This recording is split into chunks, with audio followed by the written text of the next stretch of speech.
तर पाकिस्तानला आता पुन्हा एकदा भारताकडनं जे काही ठोकण्यात आलेलं आहे त्या संदर्भात आता सुदर्शन चक्रानं जे काही HQ-9 त्यांची जी सिस्टम आहे रडार ती भेदून टाकलेली आहे, ती उद्ध्वस्त केली आहे। पाकिस्ताननं चीनकडनं 2009 मध्ये ही लांब पल्ल्याची यंत्रणा ही जी काही तयार करून घेतलेली होती, चीनकडनं त्यांना मिळालेली होती, ती भारतानं एका सेकंदात उद्ध्वस्त केली आहे। पाकिस्ताननं चीनकडनं ही हवाई सुरक्षा यंत्रणा जी हवाई हल्ले रोखण्यासाठी पाकिस्तानला मदत करायची ती यंत्रणा आज भारतानं उद्ध्वस्त केली आहे।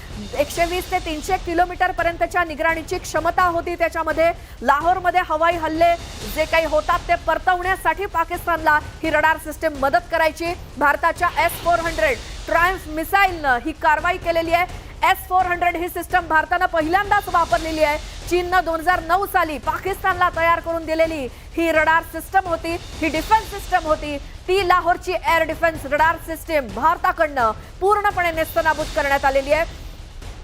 बुधवारी झालेला दहशतवादी तळांवरचा हल्ला आणि लगेच गुरुवारी ऑपरेशन सिंदूर अंतर्गत पुढे ते हे ऑपरेशन सिंदूरचं एक्सटेन्शन म्हणावं लागेल, लाहोरची एअर डिफेन्स रडार सिस्टम भारतानं पूर्णपणे उद्ध्वस्त करून टाकली आहे। जी पाकिस्तानी सैन्याला मदत करायची, काही किलोमीटर पर्यंतचं पाहणी करण्यासाठी टेहळणी करण्यासाठी जी काही सिस्टम होती ती पूर्णपणे भारतानं उद्ध्वस्त केलेली आहे। काही तासांपूर्वी हे असे स्फोट लाहोरमध्ये झाले, कराचीमध्ये झाले, ही अशी बातमी आपल्या समोर येत होती। मात्र हे स्फोट नेमके कसले होते आणि ते कोणी घडवून आणले ते आता भारतीय सुरक्षा यंत्रणांकडनं आणि भारतीय सुरक्षा मंत्रालयाकडनं त्याची आता पुष्टी करण्यात आलेली आहे। कारण ऑपरेशन सिंदूर नंतर पाकिस्तानकडनं छोटे मोठे हल्ले भारतावरती सुरूच होते।